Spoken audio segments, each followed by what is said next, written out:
जिस घर में उन्होंने सुसाइड किया था उस कमरे में भी मैं नहीं जाती ज़्यादा।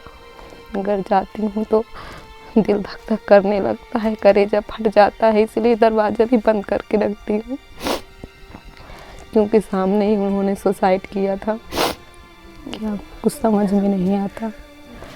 मम्मी पापा के सामने जाती हूँ तो रोना आता है, लेकिन फिर भी उनके सामने नहीं रोती मैं, कि उनका दिल भी बैठेगा।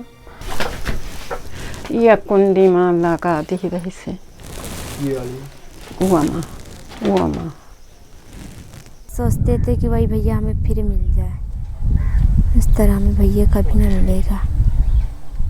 ये आखिरी 408 है। 408 है 29/12/2021 तक। 29/12/2021 को राम स्वरूप पुत्र घनश्याम, ग्राम सिंघन कला पैलानी, ये बांदा डिस्ट्रिक्ट का है गांव, और कर्ज से परेशान होकर उसने खुदकुशी कर ली थी।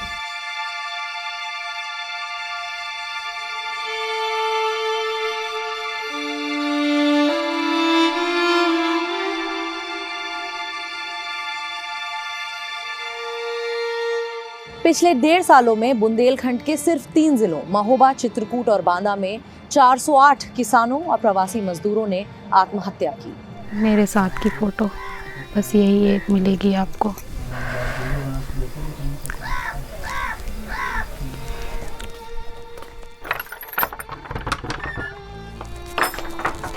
ये कमरे में मैं ज़्यादा आती नहीं हूँ। ये जो थूमी है ना, इस पे अगर ये कोरोना ना होता तो ऐसा ना करते, काम मिल गया होता तो आज इस दुनिया में होते, ये दुनिया छोड़ कर के ना चले जाते, हमारे साथ में होते। मेरी आवाज़ बस आएगी इसमें, और कुछ नहीं होगा। खाना खा रहे हैं, यही बस है एक।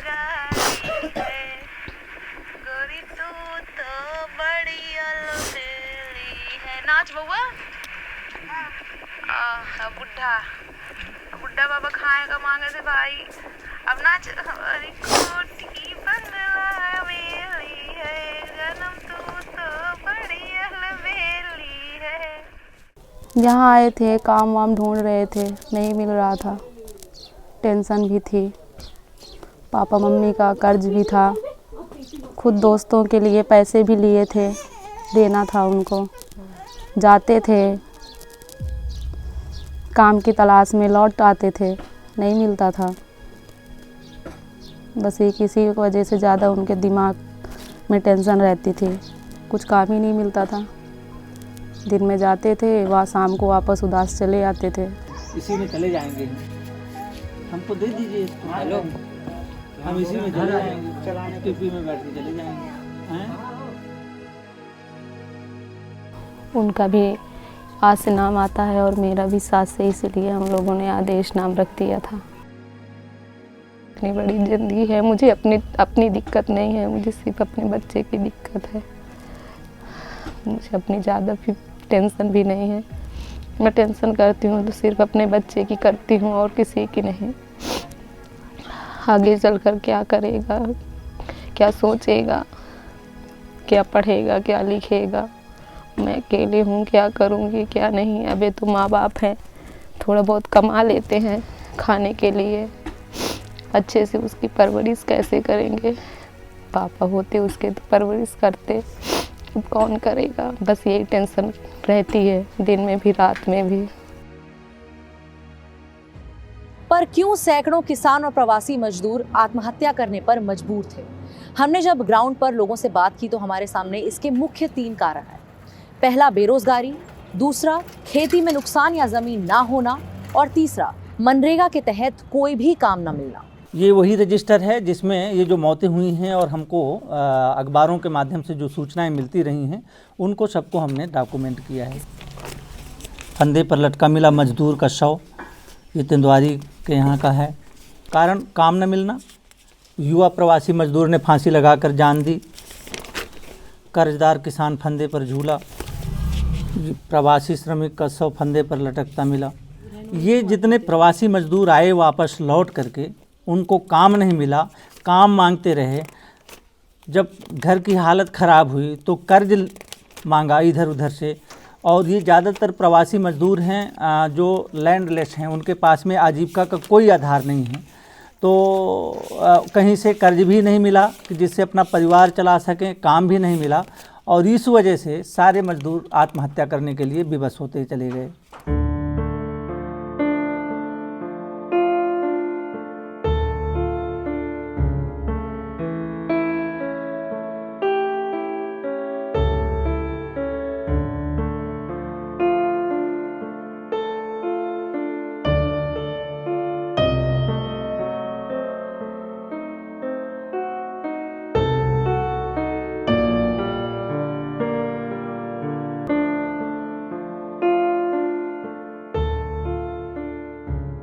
तंगी के कारण फांसी लगाई उन्होंने। काम नहीं मिलता था, लॉकडाउन में आया पैदल चल के, फिर यहाँ काम करने के लिए गए, काम नहीं मिला, शाम को आकर के घर में फांसी लगा ली।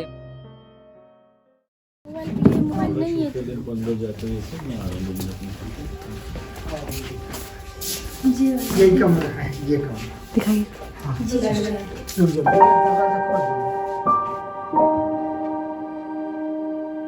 भैया इतने नीचे लटके थे।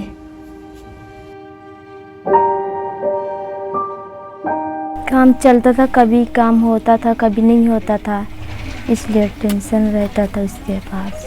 घर में आए तो पहले बैठे थे करी चलो मोबाइल लगाने गए तो पहले न देखा, दरवाजा खोला तो भैया टंगे मिले थे।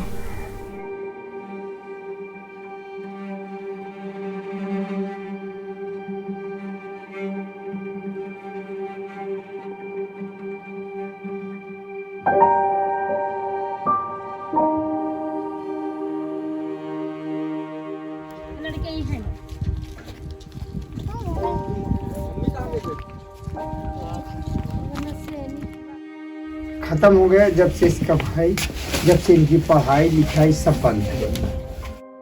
भैया पढ़ते थे भी, कंप्यूटर सीखे थे, हर धंधा भी कर लेते थे। समोसा बेचता था, उसमें 1000-500 के समोसा अगर बेच लिया, 100-150 समोसा बेच लिया तो उसमें से सामान का निकाल दो, 100-150 रुपये उसको बच जाता था। वो भी अपनी बहनों को उसमें खर्च करता था।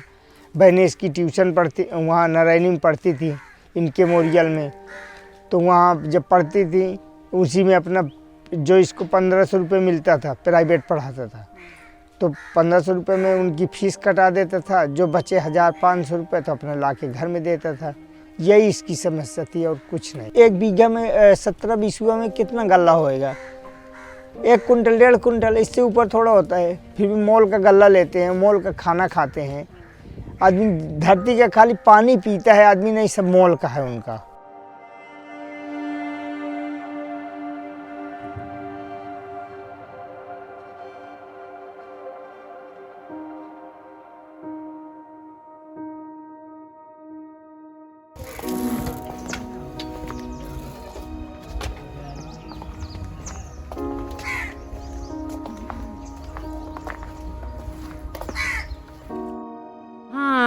कहे अब बाहर से जाया वो है, कहे माँ अब यहाँ वहाँ पर रहा है, तब बानी मजूरी यहाँ लगती नहीं है, बस देश परदेश कमा थी तो वहाँ पैदा रहा है।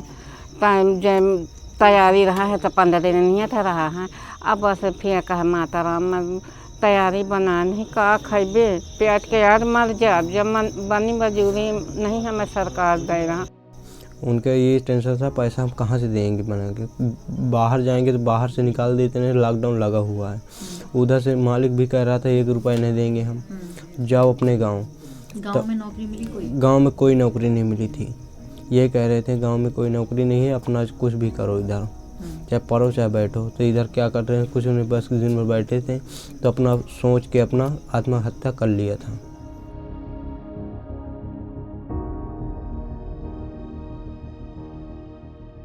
नहीं इलाज का पैसा है, नहीं इधर कुछ, मतलब कोई भी बीमार हो जाए, मतलब लेके हम चले जाएं तो 1 भी रुपये नहीं है हमारे पास। खाने पीने के लिए कुछ नहीं है हमारे पास। हमारे पास पैसा नहीं है तो बस बताओ क्या काम करें हम। कोई कुछ काम नहीं है इधर, कुछ काम नहीं लग रहा है, कहाँ जाएं हम। बस ऐसे परेशानी है तो हम भी ऐसे करेंगे और क्या है। कुछ पैसा रुपए का हमारा कुछ है नहीं है कुछ।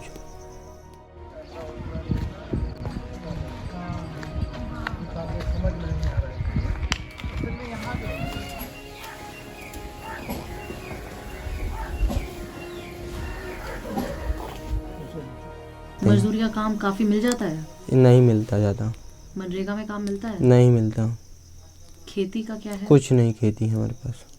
ज़मीन है आपके पास? नहीं, कुछ नहीं है। आप लोगों ने सरपंच या प्रधान से पूछा कि मनरेगा में काम क्यों नहीं? नहीं, कह रहे खाली नहीं है, कहा हमारे पास लेबर है, ऐसे कर रहे थे। हमारे यहाँ पे प्रवासी मजदूर 95% हैं। जब प्रवासी मजदूर वहाँ से लॉकडाउन के समय यहाँ पर आए हैं तो उनको कहीं काम नहीं दिया गया, न तो नरेगा में दिया गया। नरेगा में अगर चलाते हैं 2 दिन के 3 दिन के लिए काम भी अगर किसी को मिल जाता है तो फर्जी जॉब कार्ड भर करके लोगों को पैसा निकाल लिया जाता है और उनको 500-500 रुपये दे दिया जाता है। बाकी किसानों जो मजदूर हैं उनको तो काम मिलता ही नहीं। यहाँ तो कोई काम नहीं है हमारे गांव में, यहाँ कोई विकास भी नहीं है और यहाँ नरेगा काम मिलता भी नहीं है जल्दी। नरेगा के अलावा कोई मजदूरी का काम मिलता है? नहीं, वो ईटा गारे जो कोई मकान वकान बनाए तो कभी का भाव मिल गए तो कभी का भाव में किसी का खर्चा नहीं पूरा होता है। और खेत की क्या स्थिति है? खेतों में है जैसे कोई बात हो गई तो यहाँ जानवर छुट्टा रहते तो वो भी खा जाते हैं, वहाँ देखना पड़ता है। हाँ, तो काम के मजदूरी हमें मिलती भी नहीं, बहुत गंभीर परिस्थिति है यहाँ पे। मजदूरी नहीं मिलती, बाहर जाते हैं हम लोग सब मजदूरी बाहर करने जाते हैं। यहाँ किसानी में भी इतना नहीं पैदा होता है और नहीं मनरेगा का कोई काम ही नहीं चलता है यहाँ पे, मनरेगा का काम यहाँ नहीं चलता। हाँ, खेती तो है लेकिन उसमें कुछ उपज नहीं होती, सब इधर उधर की है, ऊबड़ खाबड़ ज़मीन है। खेती है, कुछ पैदावारी होती है, थोड़ा बड़ा पूर नहीं पड़ता। पानी बरसा है अभी तो फसल तो बर्बाद हो गई। मसूर है, चना है, वो तो नष्ट हो गए, नहीं पूर पड़ता। धान है तो गोरू छुट्टा रहते हैं, कुल चर जाते हैं।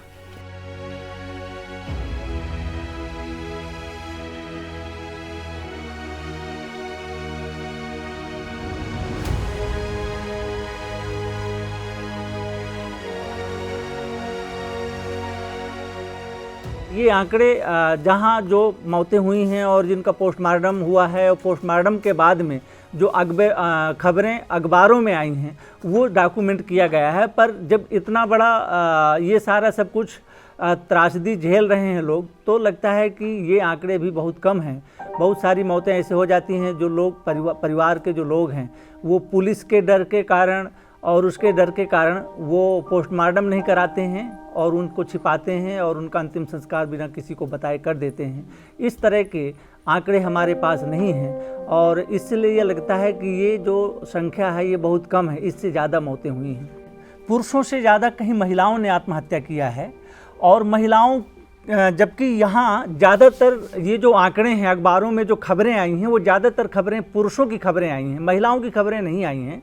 और महिलाओं ने ज़्यादा आत्महत्या किया है और महिलाओं ने इसलिए आत्महत्या ज़्यादा किया है कि परिवार के खाने खिलाने की, परिवार की जिम्मेदारी ज़्यादातर महिलाओं के ऊपर होती है और उन्हें जिम्मेदारी का एहसास भी होता है।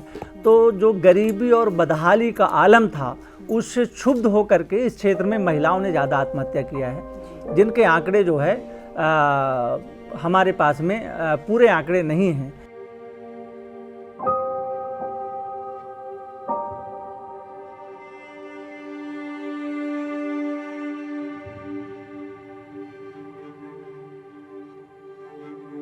गुस्सा तो मुझे उनके ऊपर आती है, उनको ये कदम नहीं उठाना चाहिए था।